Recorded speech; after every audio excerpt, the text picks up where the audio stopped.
Hey, what's up, everybody? This is Eve coming to y'all with another episode of Hit the Sled. Coming to you live from the Hit the Sled studios on September the 14th, 2024, with another great day of college football. Had an awesome day, great games all day, learned a lot about a lot of teams. The current situation at 10:45 right now, fourth quarter, we have Colorado Buffaloes 28-9 over the arch rivals, Colorado State.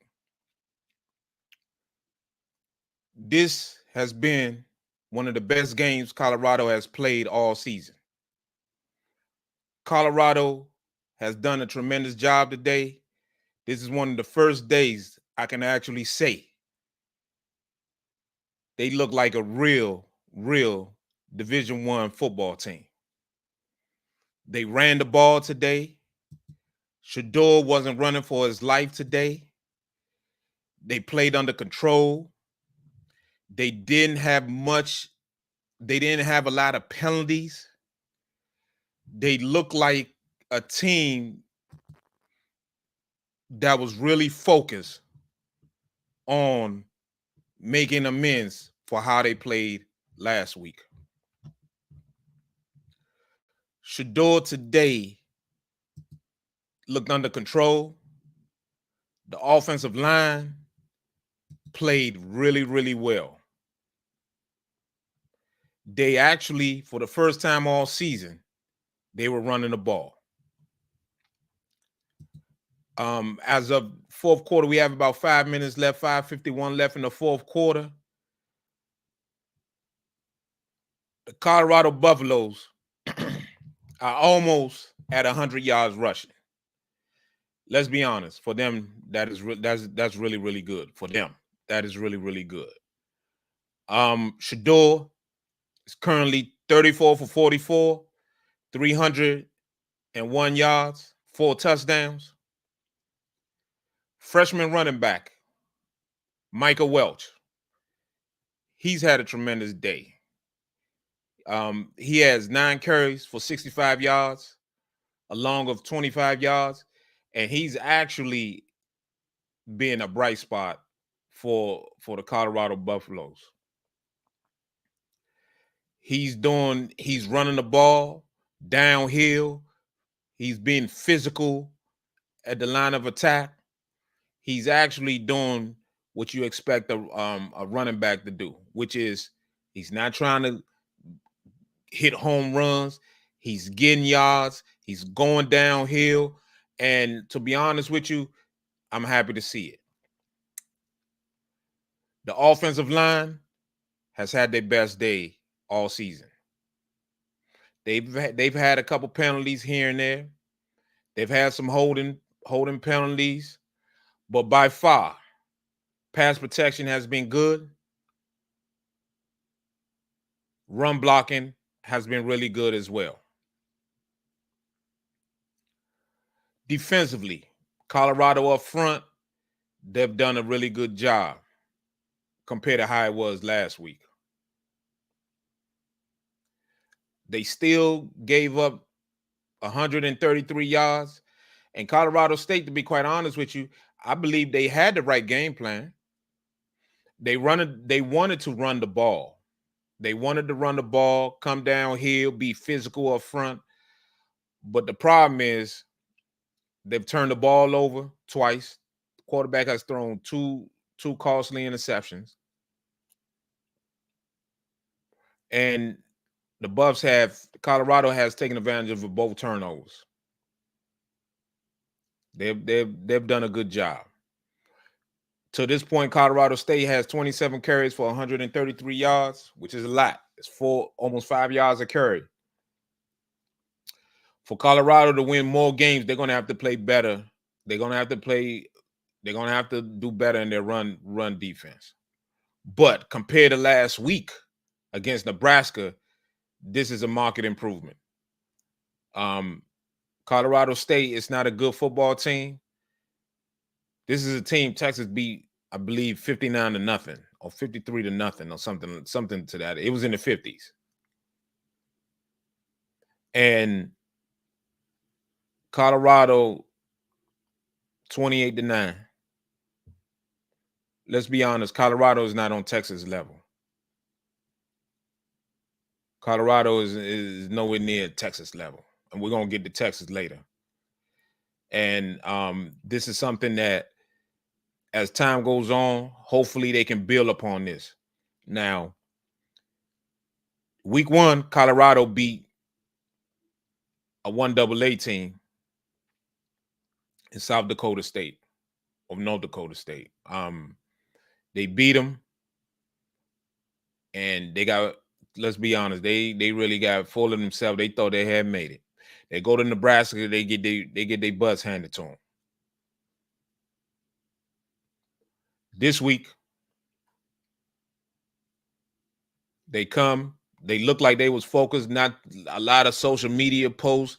It's not a lot of stuff going on, trash talking or nothing to that effect. And they come in, they was ready to go. So basically what I'm trying to get at is that, can Colorado handle success? How are they going to handle success? How are they going to be able to stack another game onto this? Because if you look at Colorado's schedule, after tonight, they got Baylor. Now, Baylor's not a good football team. But Baylor, in my opinion, Baylor is going to be is not going to be easy. Then they play UCF, and they got Kansas State, and then they got Arizona. They better be Baylor next week to get to 3-1. Because when they play UCF, Kansas State, and Arizona, I don't think Colorado is going to beat any of those 3 teams, to be quite honest with you. They go to UCF, they play Kansas State at home, and they go to Arizona. Now, they played Arizona last year, so they should have an idea as to what to do against Arizona. Arizona is really good. Arizona went to Kansas State just yesterday, and Kansas State handed it to them. Dylan Edwards, the former Colorado running back who transferred to Kansas State, took a punt return back like 70 yards. So you know he's going to come into this thing highly motivated. Colorado got a tough sled ahead of them. They got a tough sled ahead of them. They got it. So we're going to see. Hopefully they can build upon this. Hopefully they can get some more. They can get some more wins down the line. But this was a good win for them after the drubbing they took last week at Nebraska. Now, if you take a look at what's going on in the college football world right now, you got Georgia, the number 1 ranked team in the country. It's in a dogfight with Kentucky. Georgia is 13-12 the Dogs. If you just turn on your TV and you're watching this, yes, the score is correct. It's 13-12. 6 minutes left in the game. Kentucky has the ball. Kentucky has a long way to go. They've kicked field goals the whole game. But to be quite fair to them, they've been doing a good job. They've been physical up front, offensively and defensively, matching up with Georgia up front, playing hard, playing physical. Georgia's in the dogfight. But you know, Georgia, 2 weeks from now, they have Alabama. I don't know if they was looking ahead of what was going on. They watched that film last week and saw South Carolina put it on Kentucky. So they took Kentucky lightly. They didn't think Kentucky was going to do nothing, but Kentucky is hanging with Georgia. Well, it looked like that might be a penalty right there. No penalty. They ain't throw nothing.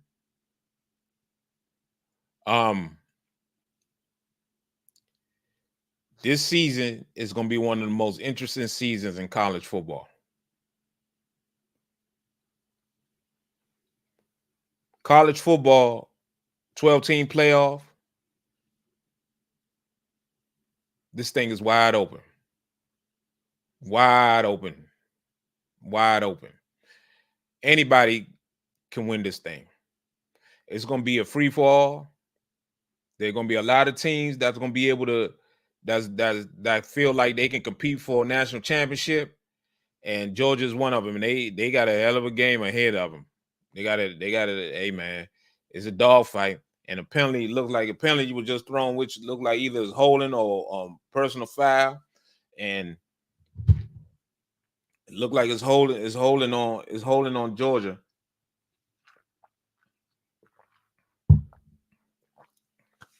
And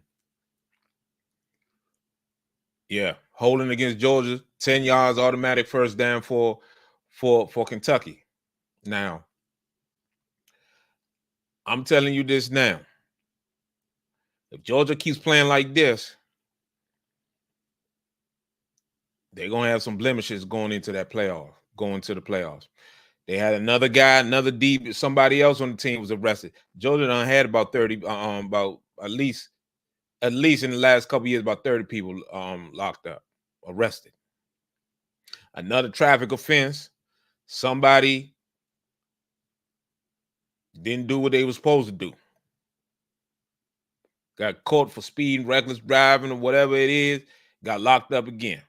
Man, I don't know what Kirby doing down there. And them guys look like they can just do whatever they want to do down there. Nobody gets suspended. Nothing happens to nobody. Turnover in Colorado game. That's the fourth. Looks like that's the third or fourth turnover in the Colorado State game. Man, Colorado, bad football team. They're a bad football team. So Georgia, it's this thing gonna be wide open. As we go down the scoreboard, college football today, one of the things that I saw today that was striking to me was my Michigan Wolverines. Michigan, the score was out of hand. Let me say that first of all. The score was out of hand, but if you watch the score, it's 28, it's 2018. And you would think, oh, Michigan, they actually, Arkansas State is not a very good football team. Why is Colorado throwing the ball? Why are they throwing the ball? Why are they throwing the ball? You need to run the ball and get out of these. Back to Michigan. The Michigan Wolverines quarterback, Davis Warren. Davis Warren today was 11 for 14, 122 yards, 0 touchdown, and 3 interceptions.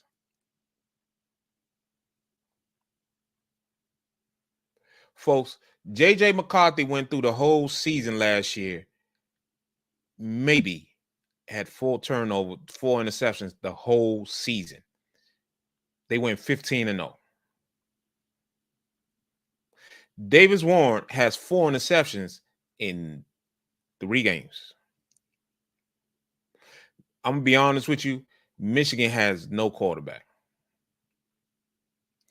Alex Orji, he's raw, man. He's extremely raw. I don't care how good your offensive line is. I don't care how good your running back are. You cannot win any football game without adequate play at the quarterback position. Why is Colorado throwing the ball? Why are they throwing the ball? Why are they throwing the ball? It's 28-9 with 2 minutes left. Why is Colorado throwing the ball? Just run the ball out. What are they doing? What are they doing? Just run the ball. But anyway, Michigan has no quarterback. None. Like I've been talking about the last couple weeks. How did Michigan get in this situation is beyond me. But they did get in this situation by missing out on five-star quarterback Dante Moore, who's currently at the University of Oregon as a backup, rather than in Ann Arbor starting. Because they had a guy who's the quarterback coach who, come to find out, was a hacker. He was hacking people emails on campus. That case is still ongoing. So we miss out on a five-star kid. Then we have another young man, a young kid, Bryce Underwood, who's currently committed to LSU. Number one player in the country. Can't get neither one of them. So we sit here now, the reigning national champions, with a decent O-line, adequate weapons, number one tight end, who, by the way, got hurt today. Who got hurt? We don't know for how long. Who got hurt today? And we don't know we don't know what actually happened as far as what type of what's going on, if he's going to be able to play next week against USC. And USC is coming to town, folks. And USC is not the USC we thought they were. They are not the USC we thought they were. USC is playing good football right now. Defensively, they're a lot better than what they have been the last couple seasons. So we're 2-1. Michigan is 2-1. We have no quarterback. Donovan Edwards, our star running back, is not playing like a star running back. Our former linebacker, converted running back, they finally decided to run the ball. After the 2-minute warning, they finally decided to run the ball. Run the ball and get out of there, Colorado. And we got average receivers at best. This is a total rebuild by Sharon Moore. Total rebuild. Our backups are really thin. We're not as deep as we were last year. And as we come into this season, it's going to be really, really difficult for us to get to where we want to be, which is at least get to the playoffs and compete for a national championship. I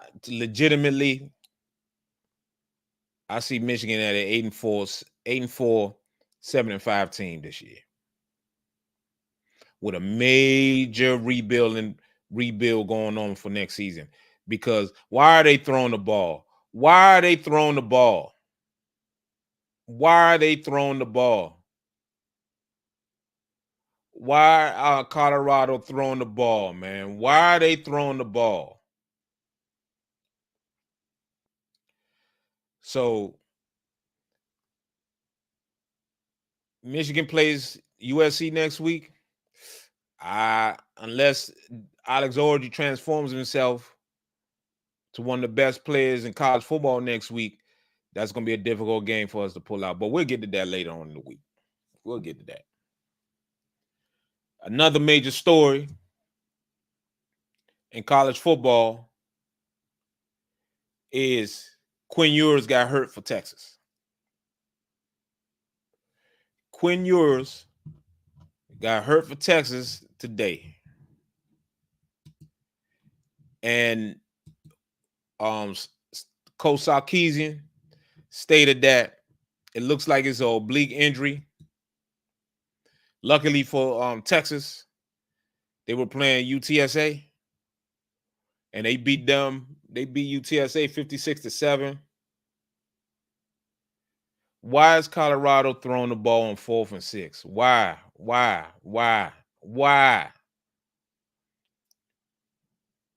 I'm gonna be honest with you, man. That's loser mentality right there. That's a loser mentality right there. Why are you throwing the ball? You taking shots. Why are you throwing the ball?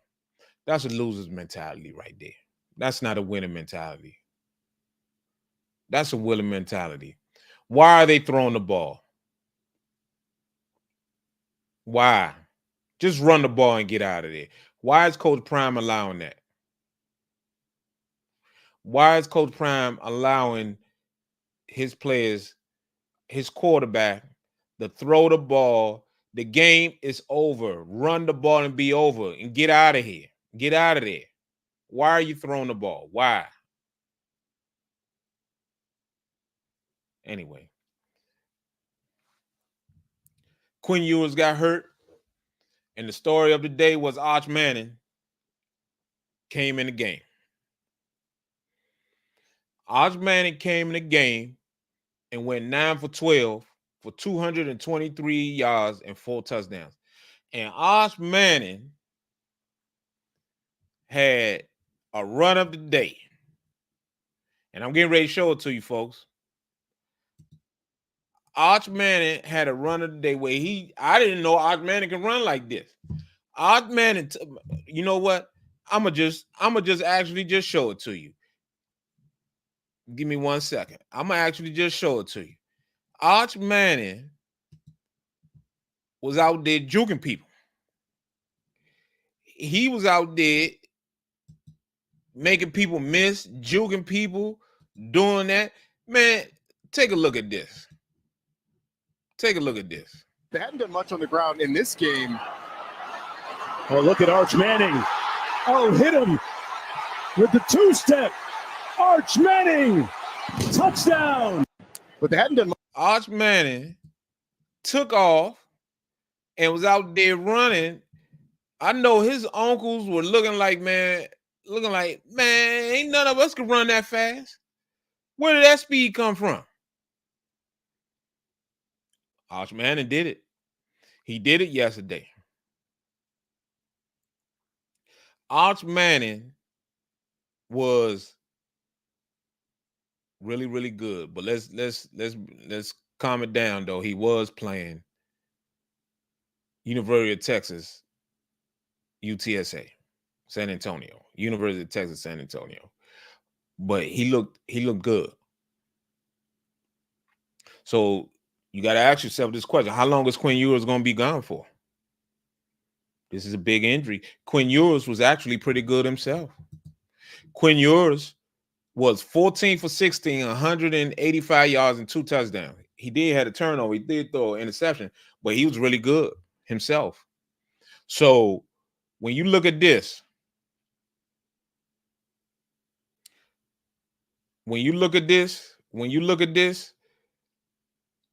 how long is Quinn Ewers going to be hurt? This is Arch Manning's team now. If Arch Manning plays well, is Quinn Ewers going to get his job back?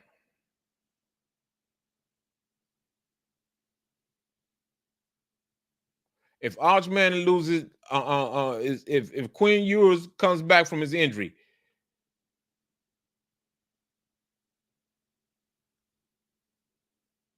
is he going to get his job back?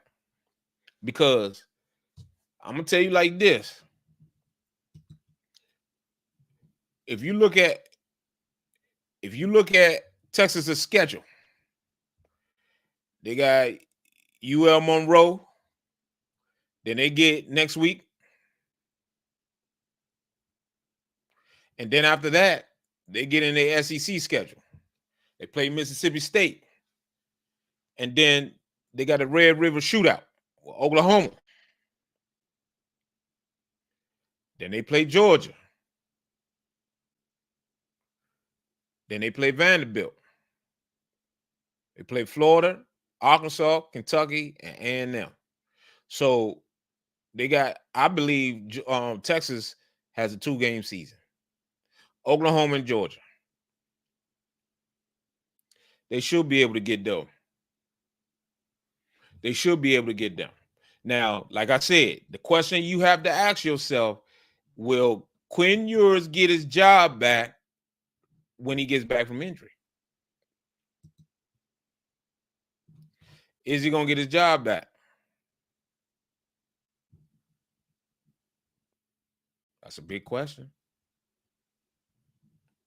That's a big question. 2-minute warning. Georgia, Kentucky. Georgia has the ball. So that is a big question. Oh, fumble. That was a clean fumble right there. Did he clean fumble there? Oh, Georgia got the ball back. Oh, that's that. Hey, sometimes it's better to be lucky than good. Better be lucky than good. So as you move on from this schedule, as we move forward, Georgia looks like so Texas got a 2-game season left. Texas got a 2-game season. Oklahoma, they should handle Mississippi State. And then they got the Red River Shootout, and then they play Georgia. I believe they got a 2-game season. Will Texas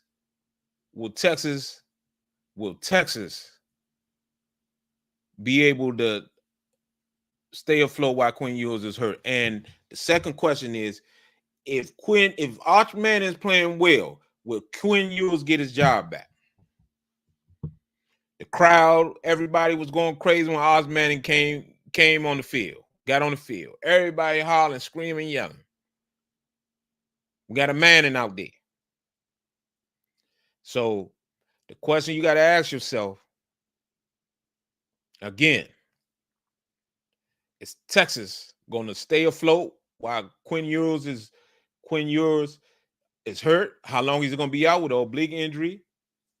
And if Arch Manning is playing well, playing great, is Quinn Ewers going to get his job back? That's a big question.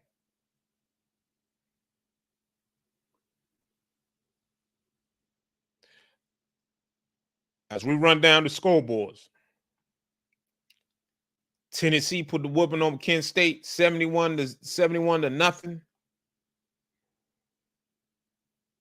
Tennessee is slowly moving up these ranks. Tennessee is slowly moving up these ranks. When you look at Tennessee, they got Oklahoma next week. Now, we're going to find out. Now, Oklahoma had a struggle today. With Tulane. The O-line, pass blocking. We're going to talk about that. Matter of fact, we're going to talk about Oklahoma right now. The O-line for Oklahoma was god-awful.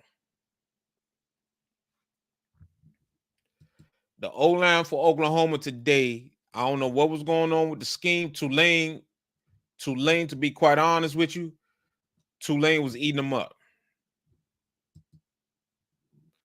Tulane was eating Oklahoma's pass blocking scheme up.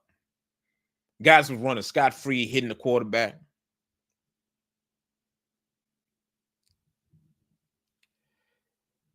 If you look at the stats from today, the stats from the game today,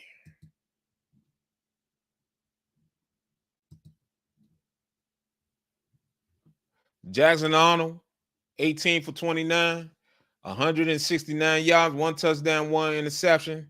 The score ended up being 34-19, but I get that score is deceiving. That game was close. It was a close game all day, to be quite honest with you. If you look at this, Tulane was hitting Jackson Arnold. They had 3 sacks, but they had a lot of pressure on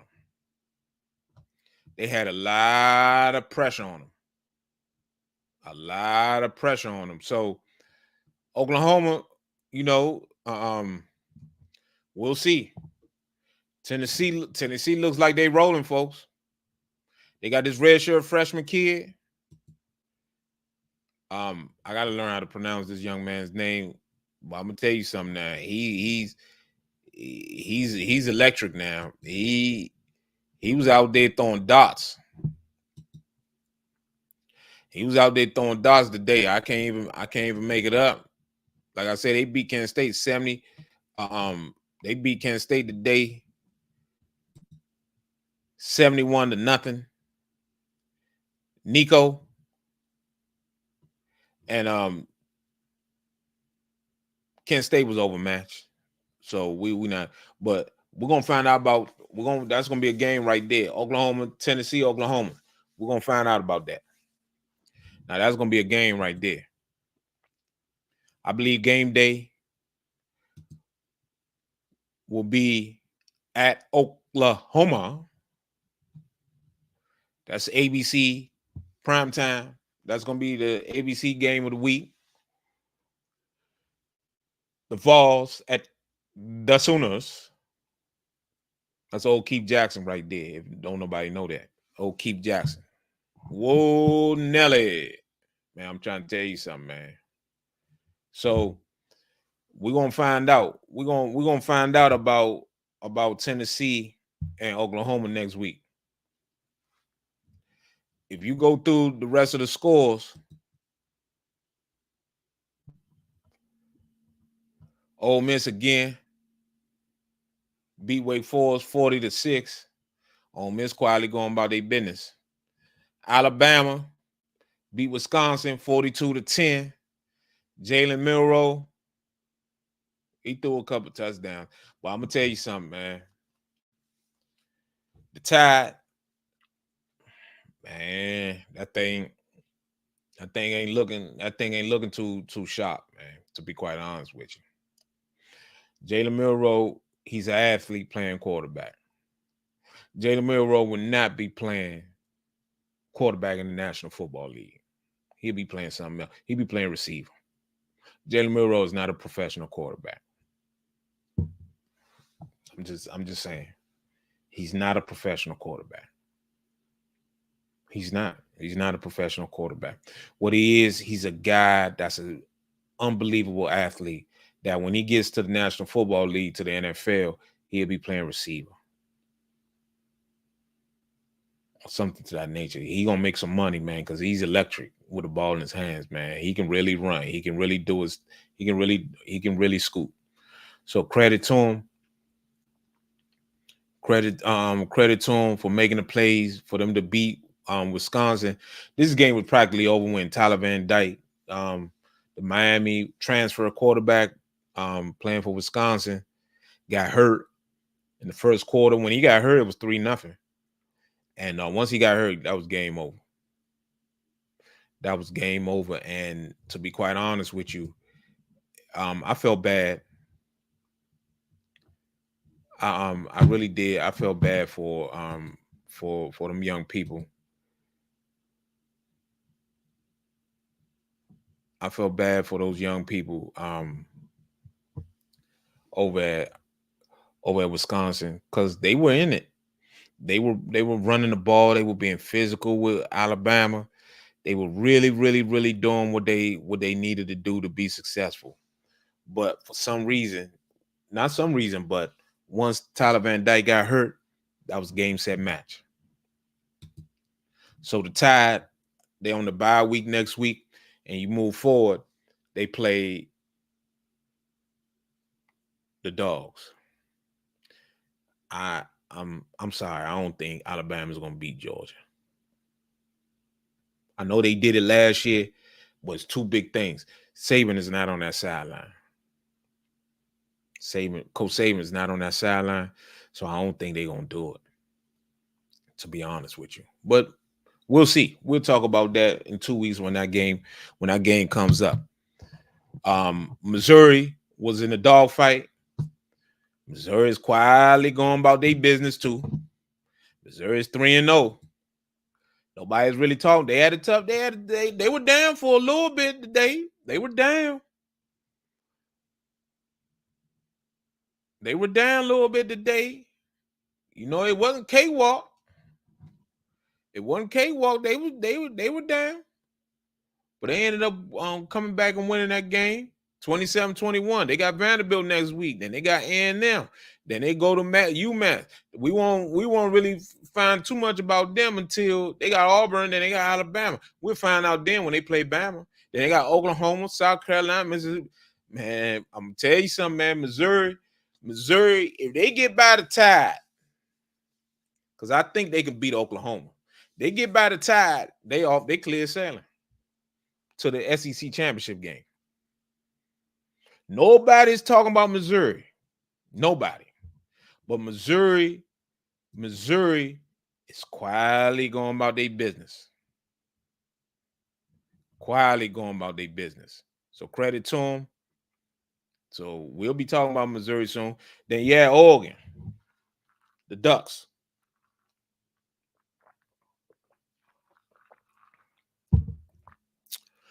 The Ducks beat their in-state rivals for the Civil War, 49-14.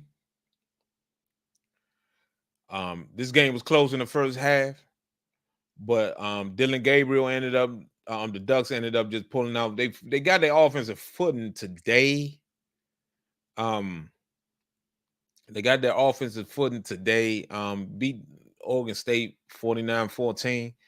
So they look like they might be ready to go. The Ducks being, they got the Buckeyes coming in a couple weeks. We're gonna find out about them. Because from what I saw today, I know the stats look pretty. They got UCLA next week. Then they got Michigan State. Then they got the Buckeyes.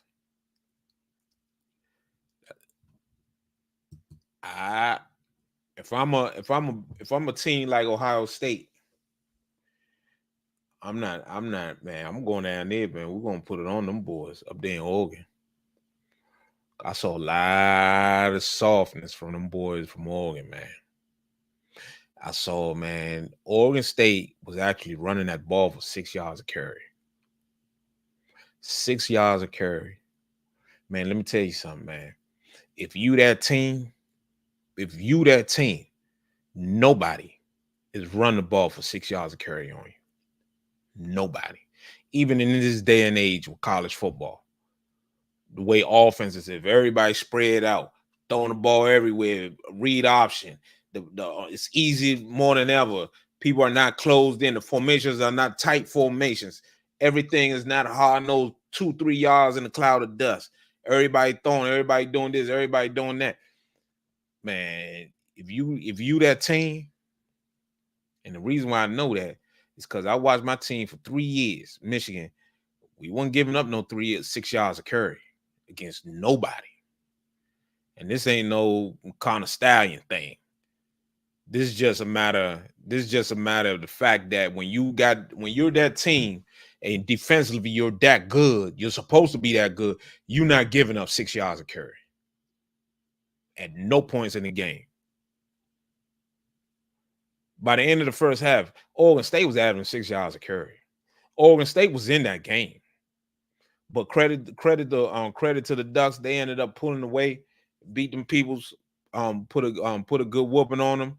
So you got to credit them. But the Ducks, they got UCLA next week, then they got Michigan State, then they got the Buckeyes. So we won't find out much about maybe we'll see something when they play. When they play Michigan State, will be the first time we will get to see them against a Big Ten competition, real Big Ten competition, meaning that Michigan State, even though they're not that good, but they still have Big Ten athletes. So we'll get to see what Oregon, how good they are. You know, it's still, there's no preseason in college football. So this is week 3. So now guys are running, they're getting now into game shape. The bodies have built the calluses. Bodies are getting used to it. You know, your body's getting used to hitting during the week. You get up tomorrow. I'm sure they got conditioning, lift, meetings. You're getting used to your game week routine. It's almost a month into the season, so now you're ready to go. By next week, week 4, you should be up and going. You should be like, okay, I'm ready. We're ready. So we'll find out. We'll find out some more about Oregon. The next game will be Miami, another uncompetitive game. Cam Ward, 346 yards, 5 touchdowns. One of my boys, one of my best friends, he's a Hurricane fan, he's a Cane fan, and he called me complaining, talking about we couldn't run the ball. Man, y'all beat Ball State 62-0. I don't want to hear nothing about what y'all got. Y'all, Miami does not have a competition, does not play nobody till they play Louisville. That's it. When they play Louisville, then they can talk to me. But till then, we're not gonna worry too much about what's going on with Miami. You got Utah versus Utah State, another in-state rivalry. Cam Rising did not play. Utah beat them 38-21. That was non-competitive. We got Oklahoma State, Tulsa.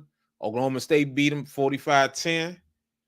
And that's just non-competitive. One of the games of the day, to be quite honest with you, was LSU at South Carolina. LSU South Carolina was really one of the games going to be one of the games of the year. LSU South Carolina was one of them games. The starting quarterback for South Carolina gets hurt. And this thing was back and forth, going up and down the field, ended at 36-33. LSU, turnovers galore. It was a wild, entertaining game. SEC game, the Gamecocks came in, they were 2-0, had beat up on Kentucky. They were in it. South Carolina, actually, in my honest opinion, should have won the game. But they didn't. LSU made the plays at the end. Nussmeier, the quarterback, he was good. He did a decent job, but it's just LSU. They're still not good defensively. They still got work to do. It was a lot of busts, long runs given up by just being out of line, not lined up correctly. You can't have that. That's not LSU defense. So it's still work to do right there for them to build the team back up. So in my humble opinion, they got ways to go at LSU. LSU is currently 2-1. LSU gonna lose about at least two more games, maybe 3. LSU is every bit of an 8-4 team, 9-3. I don't think LSU is competing for the college football playoff. Not this season. Not this season. And as we end, one of the games we're going to talk about before we get out of here for the night, Notre Dame, Purdue. Notre Dame beat Purdue 66-7. Hey, man, Purdue has gone backwards. Purdue's in trouble. I don't know if Ryan Walters, is he going to be given the time for him to bring his, this is second year. Is he going to have the time to get his foot in there to be able to do the things he need to do? We're going to find out. But Ryan Walters' Purdue team is really bad right now. Notre Dame came in. Coach Marcus Freeman, he came in there with a squad after that loss another Illinois. They were ready today. They beat them people 66-7. That's an old school score right there. That was old school. Tennessee, 70. That was old school. That's old school right there. You know, that was back in the day when I was a kid, when them first 2 weeks of the season, teams beating teams 60-0, 58-0, 66-7 on national TV. That game was on national TV. If I'm CBS right now, man, I'm mad as hell. How the hell at 3:30 in the afternoon we get stuck with Notre Dame and Purdue? Man, I don't care what nobody say. Man, Notre Dame, man, I know there's a lot of people that love Notre Dame. A lot of Catholics love Notre Dame. Man, Notre Dame, nobody's watching Notre Dame. I shouldn't say that. People are watching them because they keep putting them on TV. So they got ratings. So I shouldn't say that. But the mere fact that Notre Dame putting up, they on CBS at 3:30. We couldn't get a better game than that. That was god awful. So the Fighting Irish gets back to their winning ways.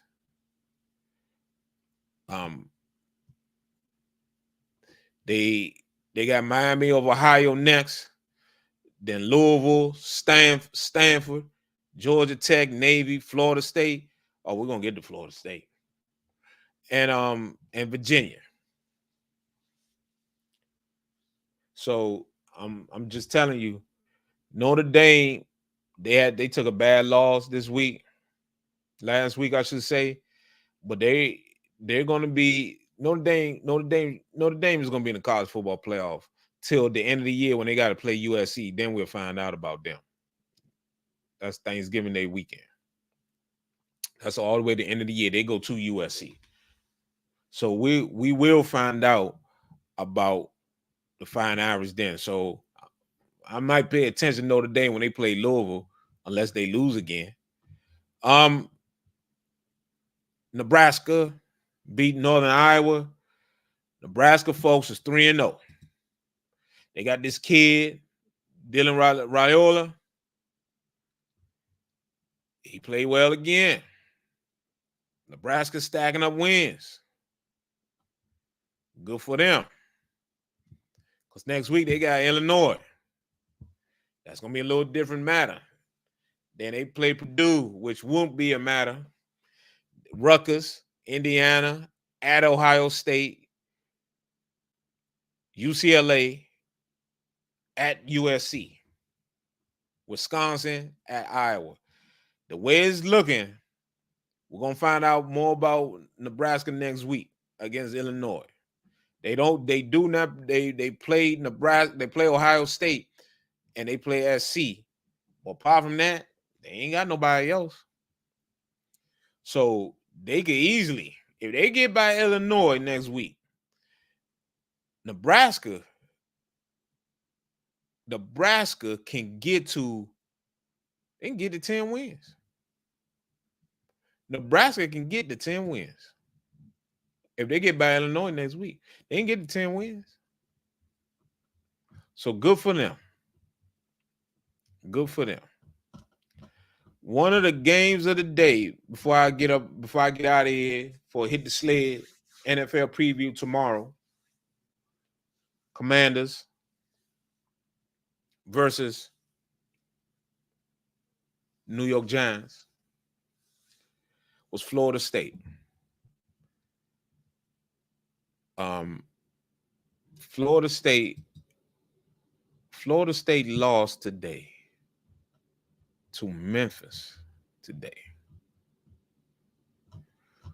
Florida State was god-awful. Florida State is 0-3.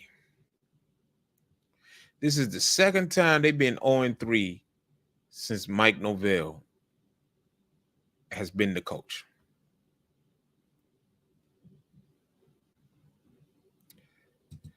Florida State today was absolutely terrible in all aspects of the game. They lost at home in a half-empty stadium.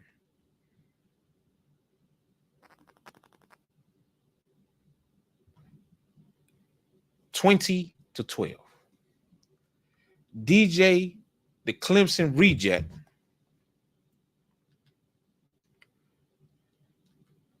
was terrible today. He was absolutely terrible. DJ was 18 for 16 for 30, just barely above 50%, 200 yards and 1 interception.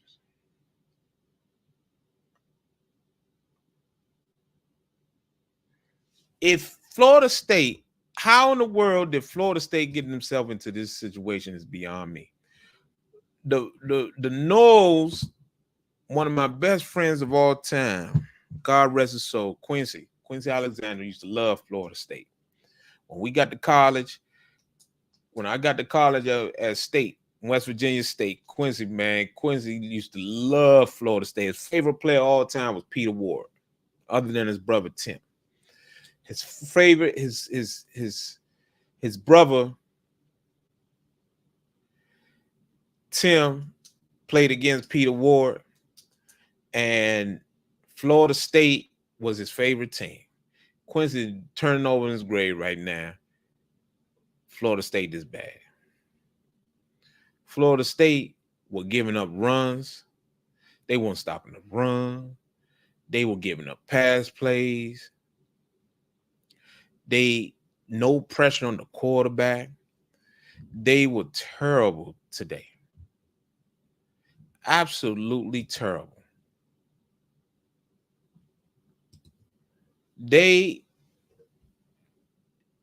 Who told them that DJ Uiagalelei is a good quarterback? They got rid of him at Clemson. Florida State ran the ball today 24 times. 24 times they ran the ball today for 37 yards. Let me say that again. Florida State, Florida State University ran the ball 24 times for 37 yards. Yes, Florida State did that. And mind you, Florida State was one of the people in the country that led for the NIL. Florida State had NIL all over the place. They was giving away the bag. They was giving away money to everybody. They couldn't man no pressure. The quarterback from Memphis was 26 for 38, 272 yards. And every one of his passing plays were effective. Every last one of them was effective. Florida State is in trouble. Florida State is in trouble. They 0-3, 0-2 in the ACC. Florida State they go to Cal next week. I'm gonna tell you something now. Cal beat Auburn. Cal, man, I don't think Florida State beat Cal. They go all the way to Cal. Man, they ain't beating them peoples. And then they come back, they got to play SMU. Man, SMU ain't no sorry people, man. Then they got Clemson. Man. Florida State might be looking at 0-6 by the time they get to Clemson. 0-6 by the time they get to Clemson. Man, hey, this thing could get ugly real quick. And the problem is they gave Mike Norvell money.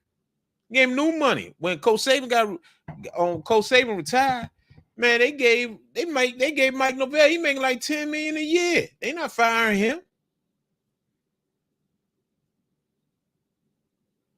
Off one good season with Joe and Travis. We got a record transfer at Keon Coleman and them came in on the transfer from the portal. Man, listen, Florida State in real trouble. Florida State is in real trouble. Real trouble. So, man, as I sit here tonight, great day of college football. Cannot wait the next week. Cannot wait the next week for more college football action. Man, it's only going to get better. It's only going to get better. And tomorrow, another great day of NFL action. The NFL is back week 2 of the National Football League. We're going to have the Commanders playing the Giants. I'm looking forward to the Saints and the Cowboys. That should be a 4:00 game, actually. You got the Bucks at Detroit. I'm looking forward to that. That's going to be good. That was a good playoff game last year. Niners at Minnesota.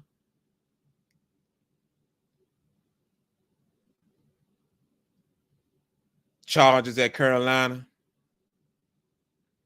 Cleveland at Jacksonville. That's also something right there.